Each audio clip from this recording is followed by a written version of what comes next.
Muito bem. Então, pessoal, lombociatalgia, a vida sem dor. Pessoal, isso daqui é uma dúvida que eu vejo que muitas pessoas têm. Muitas pessoas falam assim, e agora eu tenho uma hérnia, eu estou findado para o resto da vida a ter dor. Pessoal, não é assim.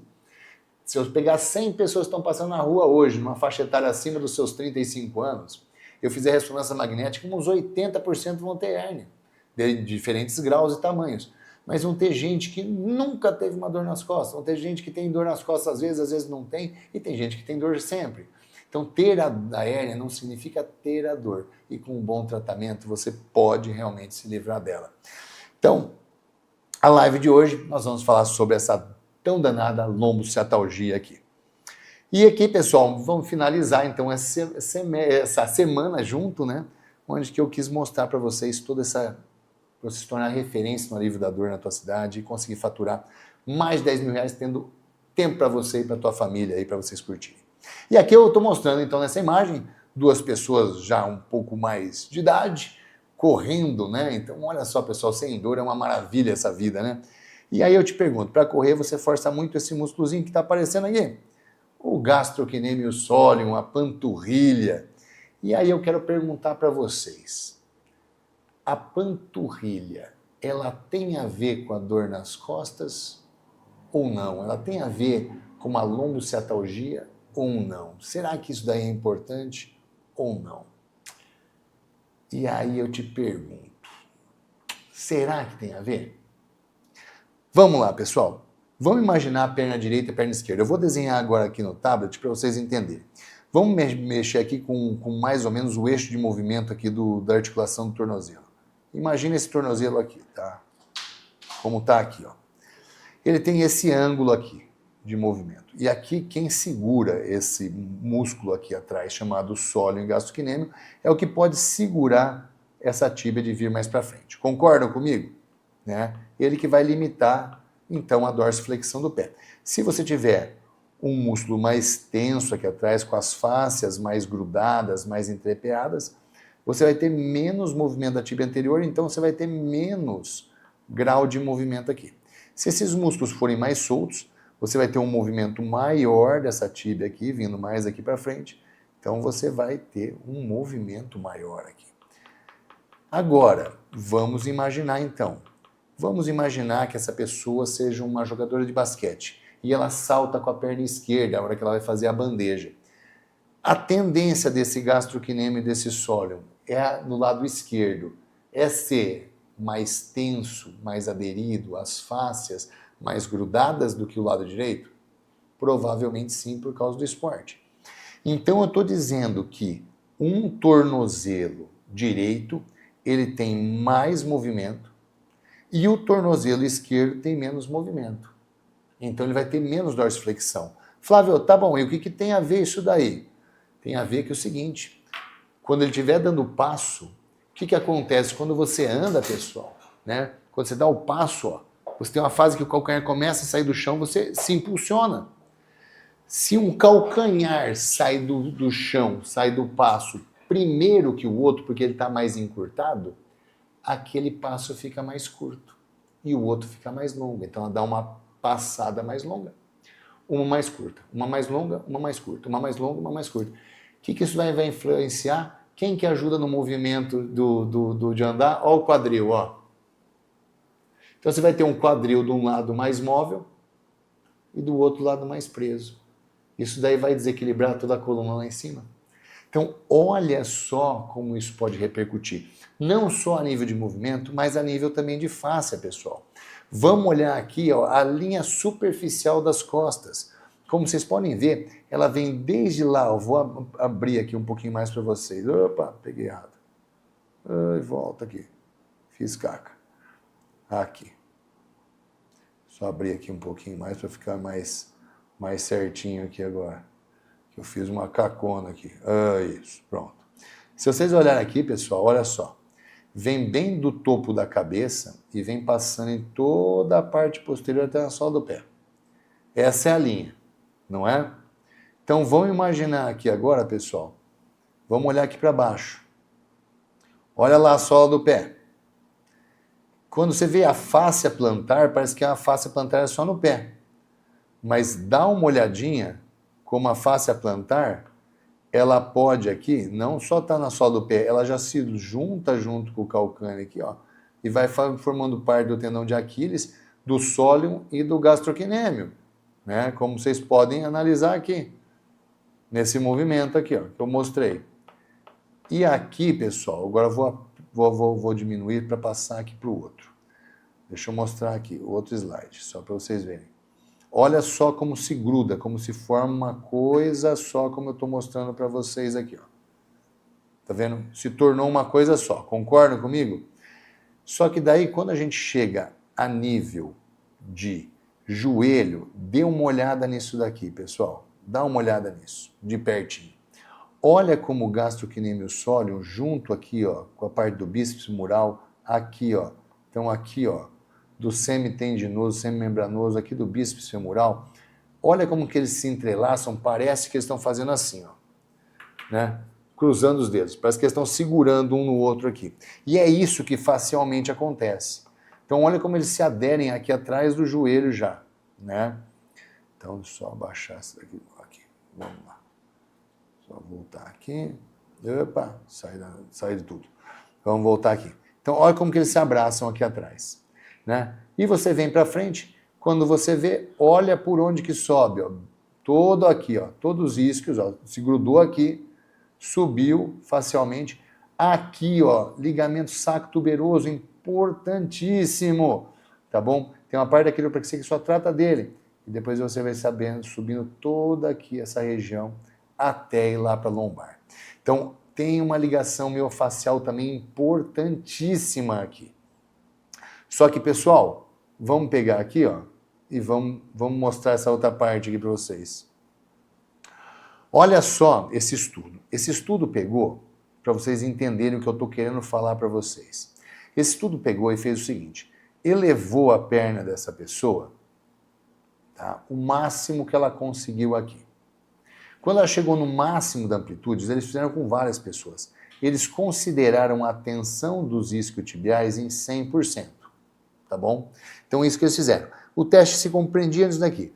Punha até o limite da pessoa, da flexão coxofemoral, e aí ela media aqui os isquiotibiais, que eram 100%. Tá bom? Só que, pasmem, o que aconteceu aqui, pessoal? Quando eles de novo saiu... Tá feio aqui. Vamos lá. Só que quando eles pegaram aqui, pessoal, e eles fizeram o teste, dá uma olhadinha nisso daqui. Opa, deixa eu voltar aqui. Opa, tá difícil. Olha só o que eles fizeram aqui. Quando eles olharam, quando eles colocaram essa força aqui, e eles olharam, o trato iliotibial tinha 240 de tensão. Quer dizer, todo o trato iliotibial, que vem toda a musculatura glútea, glúteo máximo, glúteo médio, glúteo mínimo, tensor da face lata, que vem em toda essa região aqui, pessoal, tinha aqui, ó, 240, muito mais tensão do que os isquiotibiais. O que esse estudo quis mostrar, pessoal, que é mais importante para você ter uma flexão coxofemoral boa, né? É mais importante o trato iliotibial do que propriamente os isquiotibiais, quem se preocupa tanto. Aqui, a face lombar, aqui, ipsilateral, que é essa partezinha aqui, ó, pessoal. Tá? Ó, essa partezinha aqui, que vocês estão vendo em vermelho aqui, ó.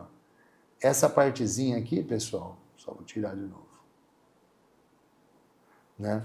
Essa partezinha aqui em vermelho, pessoal, que vocês estão vendo, que lembra, olha como que ela desce aqui, ó. Ó por onde que ela desce, onde que ela vai aqui, ó.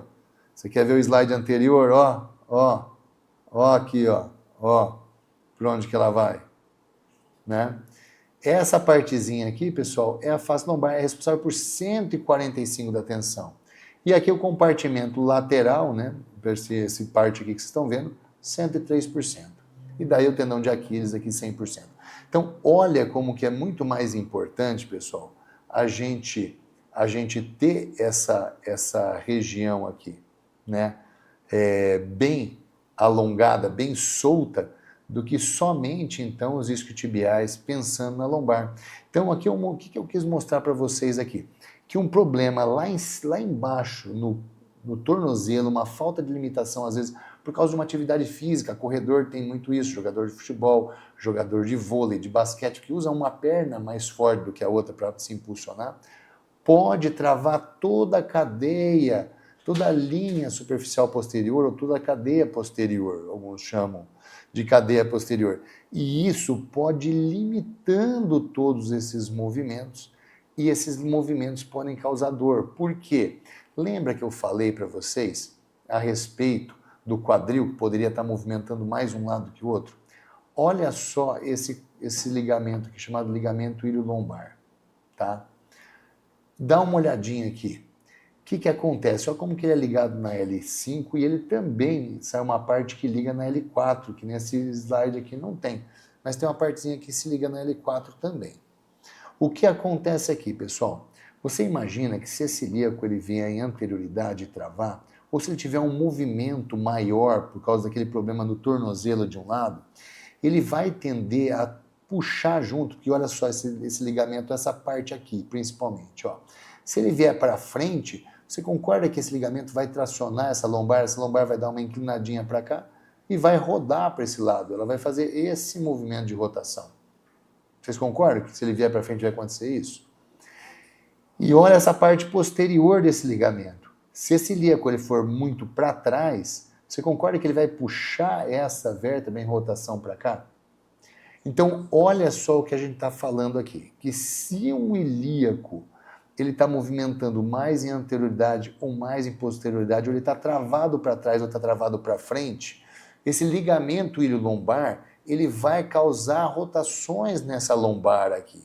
E isso pode causar um problema para o paciente, que é chamado de hernia de disco. Então, estou mostrando que o problema que começou lá embaixo, ele pode estar afetando seriamente essa pessoa, né? Então, olha só que problema que a gente tem aqui. Por quê, pessoal? Olha só aqui um exemplo. A vértebra aqui está grudada na vértebra de baixo e a parte de cima. Então, imagina que aqui seja o sacro, né? E essa aqui seja a L5 que a gente acabou de ver. E ela fica torcida, ela fica girada para o lado de cá. Olha as fibras do disco, como elas ficam puxadas. Essas fibras deveriam estar retinhas aqui. Elas estão puxadas, porque elas estão sendo tracionadas para cá, por causa da rotação da vértebra. Se vocês olharem aqui, as fibras do disco, elas são dispostas, ó, nesse formato. Por que elas são nesse formato de 30 graus? Para elas sofrer compressão. A hora que a vértebra de cima roda, ela sofre tração radial dessas fibras. E a tração radial dessa fibra, como essa seta preta está mostrando, ela rompe, né? Ela vai rompendo essas fibras. Rompendo essas fibras, quem que são essas fibras? O anel fibroso. O que vai acontecer aqui, pessoal, se romper o anel fibroso? Né? A gente já sabe, né? Nós vamos ter a hernia de disco.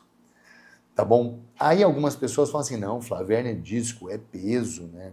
Ela é peso, né? O peso ele favorece muito pessoas mais gordinhas, tudo. Pessoal, esses tempos atrás, né? O McGill, que é um dos caras mais ferrados que tem de biomecânica, o que ele fez? Ele pegou uma coluna fresquinha, e ele foi lá, pessoal, e ele pôs num aparelho para espremer essa coluna, para esmagar essa coluna, para ver em que ponto o disco intervertebral iria, bum, explodir. E pasmem, essa end plate que tem aqui, ó, que é tipo uma cartilagem que tem entre o disco e o corpo vertebral, para dar uma acomodação melhor para esse disco, foi a primeira que se arrebentou. Em segundo, o corpo vertebral começou a fazer erosão e o disco começou a invaginar aqui para dentro.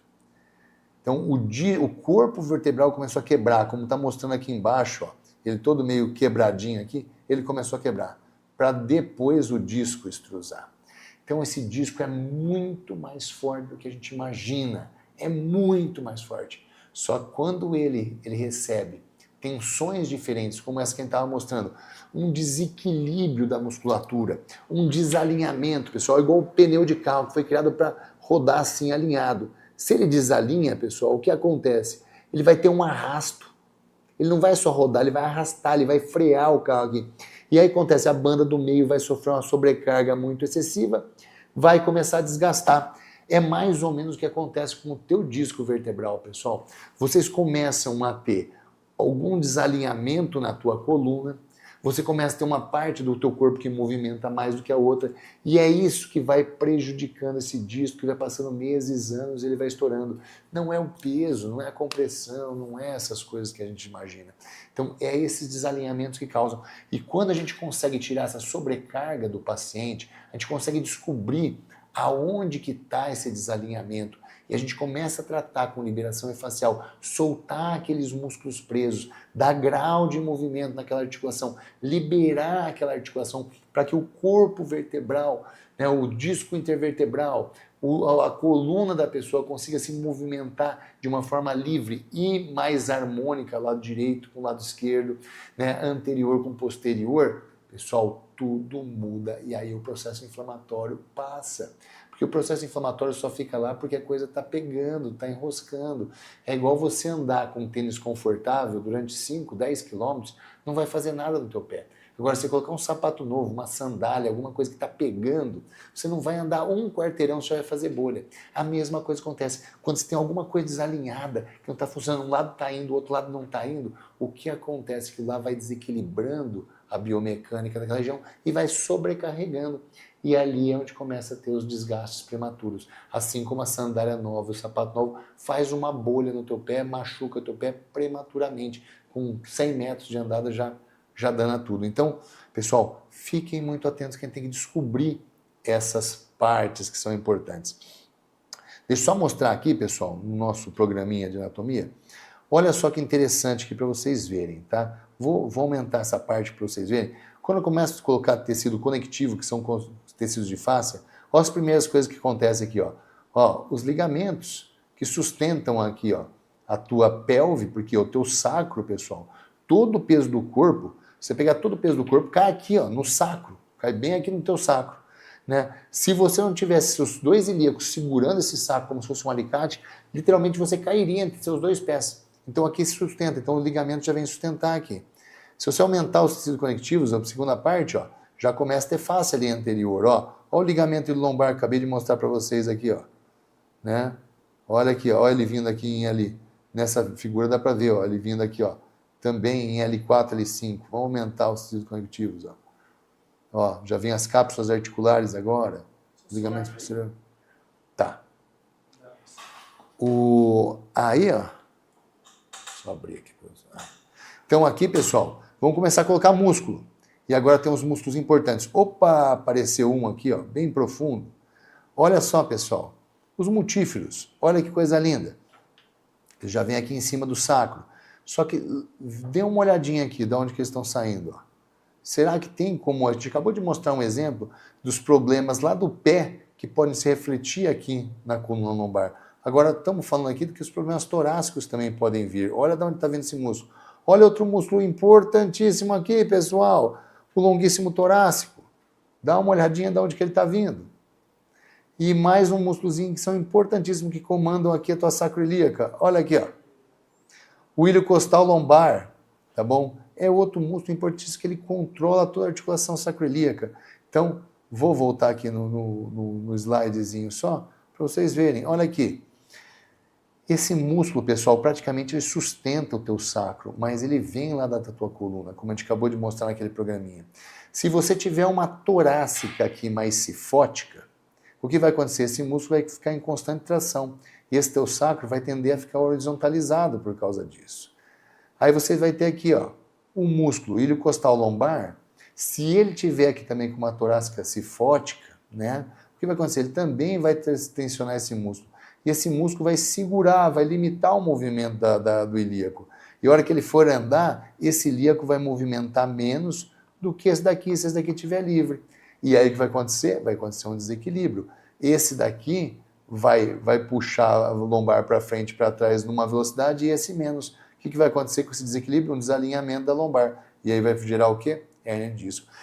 O que eu quis mostrar com essas imagens, e agora eu vou mostrar na prática para vocês, pessoal. Eu quis mostrar para vocês que o que acontece aqui, se você não tiver um corpo alinhado dos pés à cabeça, a tua lombar nunca vai estar bem. Agora, é importantíssimo você olhar pernas, coxas, principalmente, toda a musculatura glútea e toda a musculatura posterior das costas, porque todas elas podem estar influenciando grandemente na tua lombar.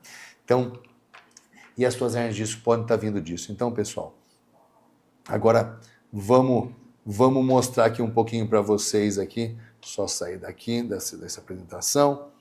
Vamos mostrar para vocês, só voltar aqui um pouquinho. Aí. Então, pessoal, só vou mostrar um pouquinho para vocês agora como que a gente vai fazer isso daí na prática. Por quê? Quero mostrar algumas técnicas. É lógico que na live não vai mostrar todas as técnicas, por isso que tem a certificação completa, mas vou mostrar algumas técnicas para vocês verem que são importantes para a gente estar fazendo. Vamos lá ver isso daqui. Vem comigo. Deixa eu tirar isso aqui. Deixa eu chamar o Nicolas aqui de volta. Nicolas, deita de barriga para baixo aqui primeiro. Pessoal, primeira coisa que a gente vai fazer, né? Quero mostrar algumas técnicas aqui. Primeiro eu quero mostrar algumas técnicas com as mãos e depois eu vou mostrar algumas técnicas aqui com o instrumento, tá bom? Eu gosto muito. Vocês viram, né? Aquela musculatura que a gente acabou de mostrar, né? O ilho costal, né? Que eles se ligam muito nessa região, os multíferos, né? Que se ligam todas nessas regiões aqui da sacroiliaca. Então, existe uma técnica chamada bear claw, né? A garra do urso. Aqui nós estamos com a crista ilíaca. Como esses músculos eles se ligam todos nessa região de sacro, de ilíaco, nós vamos pegar aqui, ó, a gente entra com os dedos nessa posição, como se fosse uma garra de urso mesmo. Estou bem em volta do ilíaco. Vou até pegar uma coisa para vocês verem onde que eu estou. Me dá só um segundo que eu já volto aqui. Ó. Deixa eu mostrar para vocês aonde que eu estou. Para vocês entenderem aqui. Ó, vou colocar isso aqui em cima de você, Nicolas. Esses músculos estão se ligando nessa região. Nós temos os ligamentos sacroiliacos aqui. Nós temos o ligamento ilho-lombar aqui e aqui. Então, essa é uma região de muita conexão de músculo. Aqui nós também temos o transverso do abdômen, o oblíquo interno e externo nessa região, né? Todos esses músculos se aderindo aqui na parte superior do ilíaco. E daí o que acontece? Eles podem, se eles estiverem tensos, limitar o movimento. E aí a gente vai ter um lado com movimento limitado, o outro com muito movimento. Essas vértebras vão ficar descompensadas, porque elas são tracionadas mais para um lado e menos para o outro. E isso pode causar hérnia. Então eu vou vir com a minha mão aqui, com a garra do urso, e vou limpar toda essa região aqui em cima, ó, com esse movimento, como se fosse um limpador de para-brisa. Então essa é uma técnica que eu gosto muito de usar nos pacientes. Então como que ela funciona? Eu ponho a mão naquela regiãozinha que eu estava falando, ó, e eu trago, ó, meu dedo gruda sobre a pele como se fosse assim, ó, tô grudando mesmo, como se fosse super bonder aqui em cima da pele, ó, grudei e levo a pele sobre o músculo, ó, vou tudo que eu posso. Quando meu dedo começa a deslizar, ó, eu paro e volto, e venho com o outro lado, ó, tudo que dá. Quando eu começo a deslizar, paro e volto, vou tudo quanto dá, meu dedo começa a parar, deslizar, eu paro e volto. Vou tudo que dá, quando o dedo começa a deslizar, eu paro e volto, ó. E esse movimento eu vou fazendo, tentando ganhar cada vez mais amplitude. Vocês estão vendo que minha mão está indo um pouco mais do que no início? Por quê? A face superficial que é grudada na pele, ela estava muito aderida à face profunda que estão lá nos músculos. E elas têm um tecido de conectividade entre um e o outro, como se fosse o teto e o chão. Então o teto seria a tua face superficial, que é a pele, o chão seria a face profunda, que são os músculos, e as paredes são um tecido de conectividade, que são fáscias também, que grudam a face superficial à profunda. Quando eu pego o teto e eu traciono, a parede, que são os tecidos de conectividade, vão liberar as fáscias mais profundas, tá? Então essa é uma técnica que eu gosto. E você pode ir mudando a tua mão e varrendo toda a crista, tanto na parte superficial, pegar toda essa musculatura que vem das costas, se liga aqui, quadrado lombar, músculo muito importante também, né? Como também a musculatura glútea, que pode estar limitando essa musculatura, o movimento do ilíaco. Lembra que nós mostramos que essa musculatura, glúteo máximo, glúteo médio, glúteo mínimo, piriforme, tensor da façada, podem ser mais responsáveis pela limitação da flexão coxo-femoral do que propriamente o isquio. E se isso daqui não estiver fazendo uma flexão boa, quando você abaixar assim, ó, Pode mostrar aqui um pouquinho. Quando você for abaixar, pegar alguma coisa, se você não tiver uma boa flexão coxofemoral, o que vai acontecer? Você vai ter que fazer uma hiperflexão lombar para chegar lá embaixo. E essa hiperflexão lombar é que também pode causar hernia de disco. Então, essa musculatura presa, quando a pessoa faz muito movimento de abaixar, né, ela pode estourar o disco, porque a lombar, em vez de fazer esse movimento, vai ter que fazer um movimento exagerado para compensar a falta de movimento da coxa femoral, vai tentar compensar, fazendo uma hiperflexão para você chegar, e aí, quando ela aperta na frente, o disco migra posteriormente, podendo causar hernia de disco, tá? Então, eu venho também por baixo, do mesmo jeito. Eu? Alguém falou alguma coisa? Não? Do mesmo jeito que eu fiz aqui por cima, ó, eu vou fazer por dentro aqui, ó, pegando o glúteo máximo, depois glúteo médio, depois mais em cima do trocânter aqui, pegando o glúteo mínimo, piriforme nessa região aqui, ó, piriforme sai dessa regiãozinha da parte anterior do sacro, ó, que ele vem aqui, ó, tá, ó. Então ele sai daqui e vem aqui, então entro aqui para fazer, ó, piriforme, glúteo máximo, glúteo médio, glúteo mínimo, eu vou soltando toda essa regiãozinha aqui. Então, venho, mesma coisa, pessoal, fazendo esse movimento aqui, ó. Mesma coisa, fazendo esse movimento. Só que eu vou varrendo na região que eu quero, ó. Piriforme, glúteo máximo, glúteo médio, e vou fazendo. Glúteo mínimo. Aqui eu estou fazendo rapidinho, pessoal, só para vocês verem, mas eu ficaria aqui, igual eu fiz naquela parte de cima. Vou tudo que eu posso, venho tudo que eu posso. Vários e vários movimentos, durante em torno de 1 minuto aqui, ó, até a gente sentir que soltou toda essa região aqui. Aqui, pessoal, vou mostrar algumas técnicas com instrumento. Lembra que a gente falou que a região torácica, ela pode estar influenciando com aqueles músculos que saem da torácica e acabam terminando aqui, por exemplo, o Nicolas é um paciente cifótico. Então, no tratamento dele, da lombar, a gente teria que pegar a torácica aqui. Então, olha só, vou mostrar para vocês que a gente vai tratar da lombar dele, mas vai vir desde lá de cima, ó, na torácica.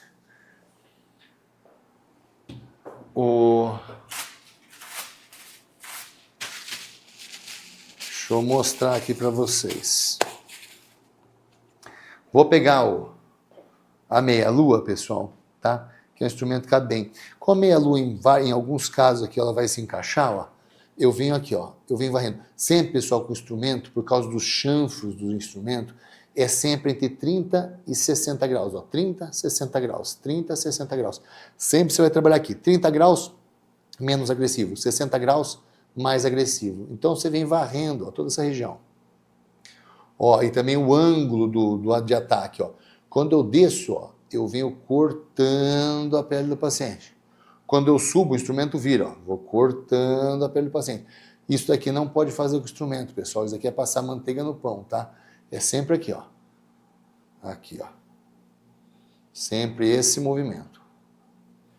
E aqui eu vou sentindo, ó, por exemplo, aqui, ó, eu encontro uma granulação, ó. Então aqui eu poderia, ó, escovar. Se ele estiver sentindo pouca dor, eu posso virar o aparelho com essa parte, que é uma parte mais agressiva, e escovar com essa parte. Posso entrar com uma técnica chamada Sculpt, ó, onde você aprofunda mais. E eu venho trabalhando, ó, com Sculpt, toda essa região, para chegar em músculos mais profundos. Eu posso vir aqui, ó, sobre a crista ilíaca, do jeito que a gente fez com a garra do urso, mas, ó, posso usar uma técnica chamada frame, ó, onde que eu vou como se eu estivesse tirando, né, a carne do osso, ó. Separando, estou separando aqui, como se fosse uma bisteca e eu estivesse separando a carne do osso. Ó. Posso entrar aqui nos paravertebrais, fazer a mesma coisa. Separar, para liberar a coluna. E venho trabalhando toda essa região. Então aqui eu venho trabalhando, tanto no sentido superior como no inferior. Essa forma mais agressiva, porque a área de contato é menor. Essa parte menos agressiva, porque a área de contato é maior. Então, mais agressividade, menos agressividade devido à área de contato. Né? Você viu que ó, já começou a ficar um pouquinho vermelhinho aqui. Né? O vermelhinho é normal, a gente só não quer que junte peteca. Mas, para demonstrar aqui para vocês, tranquilinho. Vou mostrar uma técnica dinâmica com o Nicolas nessa posição aqui, só para vocês verem como funciona. Pessoal, aqui eu vou mostrar uma técnica de pin and stretch para vocês aqui. Lembra que a gente tem que soltar toda essa região aqui também. Né? Lembra da história do tornozelo lá? Né? Se o paciente de vocês tiver uma limitação de tornozelo, vocês podem fazer um teste simples, né? Falar, puxa a pontinha do pé para você.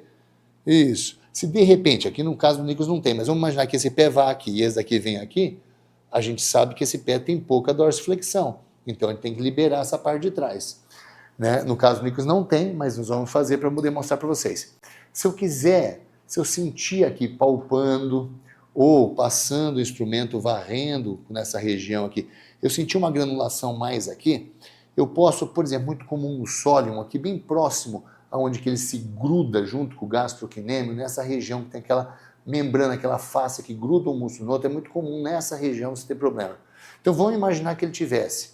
Eu venho com o aparelho, ó, eu aperto e eu subo, ó, traciono essa pele no sentido ó, cranial. E aí eu vou pedir para ele fazer o seguinte, ó, faz a dorsiflexão.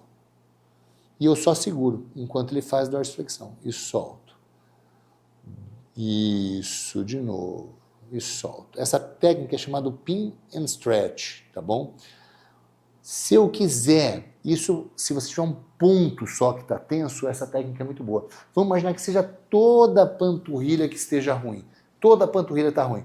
Então eu posso usar uma técnica chamada pin and glide. Então eu venho desde aqui da inserção aqui no tendão de Aquiles, ó, e eu peço para ele fazer esse movimento. E ó, venho e volta. Pode voltar. Ó. Vai, dobra o pé de novo. Ó. Eu venho lentamente subindo. Ó. Isso, e volta. Você viu que agora eu estou deslizando. Eu pin and glide. Eu deslizo. Eu solto. Eu vou liberando junto. Isso para quando todo o músculo estiver preso, é uma boa técnica. Tá bom, pessoal? E aí a gente pode proceder do mesmo jeito aqui no gastrocnêmio. A gente pode soltar ele todo. E podemos usar técnicas dinâmicas também que vocês vão aprender no curso. Em caso de hérnia aguda, dor intensa, só alivia em decúbito ventral, posso fazer liberação ou tem contraindicação? Né? Muito bem. Não, pessoal, justamente assim, eu sei que é assim, eu sempre brinco assim com vocês, mas é assim, é muito sério isso daí. Pessoal, não tenham medo da dor, não tenham medo do paciente, não tenham medo de casos agudos. Por quê? Vocês estão lá para quando o paciente precisa, quando ele tem dor. Se ele não tiver dor, ele não precisa de vocês. Então, mas ele tem um caso agudo que só melhora em decúbito ventral. Ótimo, põe ele em decúbito ventral e trata. Se você já percebeu que em decúbito ventral ele melhora, aí você tem que entender duas coisas. Ele melhora em decúbito ventral quando ele coloca um travesseirinho embaixo da barriga e fica mais em flexão. Se fica mais em flexão, então essa dor acomoda melhor em flexão. Então, se você conseguir ganhar mais flexão nele, vai melhorar. Como que a gente ganha flexão? Liberando a cadeia posterior. Então, aí você vai ganhar mais flexão nessa lombar.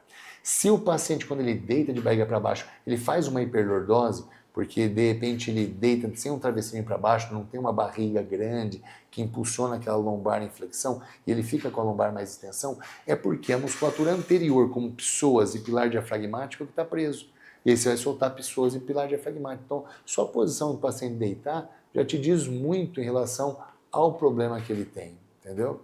Doutora Nayara está perguntando, não seria válido usar o creme ou óleo para deslizamento?